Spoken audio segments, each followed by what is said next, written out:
Lifelong fans of the Beatles are only now discovering the intriguing story behind Ringo Starr's name, and it's more captivating than many expected. Born as Richard Starkey, the legendary drummer became a household name as part of one of the most influential bands in music history. Today, at 85 years old, Ringo continues to perform across the United States with his all-star band, playing shows in major cities such as Las Vegas and Chicago. Yet, even now, some fans remain unaware of how he adopted the moniker Ringo Starr. His nickname actually originated from his fondness for jewelry. Because he frequently wore rings, people around him began calling him Rings rather than Richie. Over time, this nickname evolved into Ringo, giving it a more Western flair.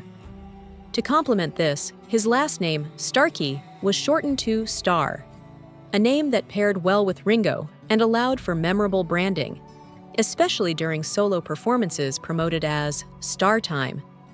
On Reddit, fans recently shared their surprise upon learning about Ringo's real name.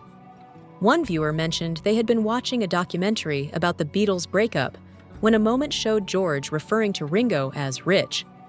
The name momentarily confused them until they remembered that Ringo Starr wasn't actually his birth name, something they had technically known but never truly internalized.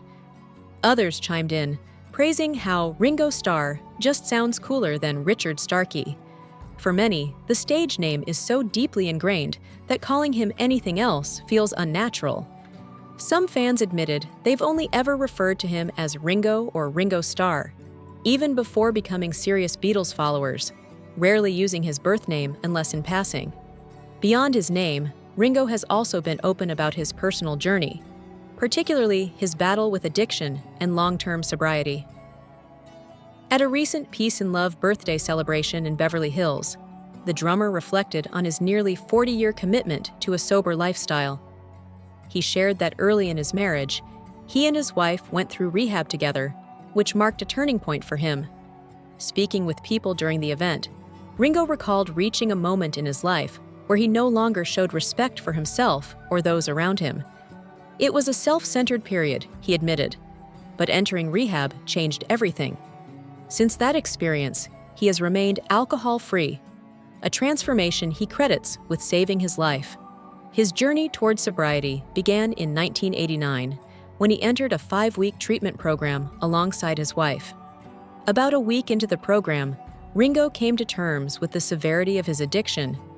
He committed fully to the recovery process, following every recommendation and ultimately overcoming the challenges he faced. Looking back, Ringo has described the 1970s and 1980s as a blur, largely due to substance abuse. In a 2015 interview, he acknowledged that many memories from those years were lost because of his drinking. The breakup of the Beatles had taken a heavy emotional toll on him, and addiction became one of the ways he coped with the loss. Following the band's dissolution, Ringo launched a solo career spanning music, film, and directing, and he even became affiliated with the infamous Hollywood Vampires. But during this phase, he also struggled with dependency. In later reflections, he admitted that achieving sobriety played a critical role in revitalizing his creativity and drive. He described a direct connection between his recovery and his renewed success, pointing to increased energy and a fuller life as the lasting rewards of getting sober.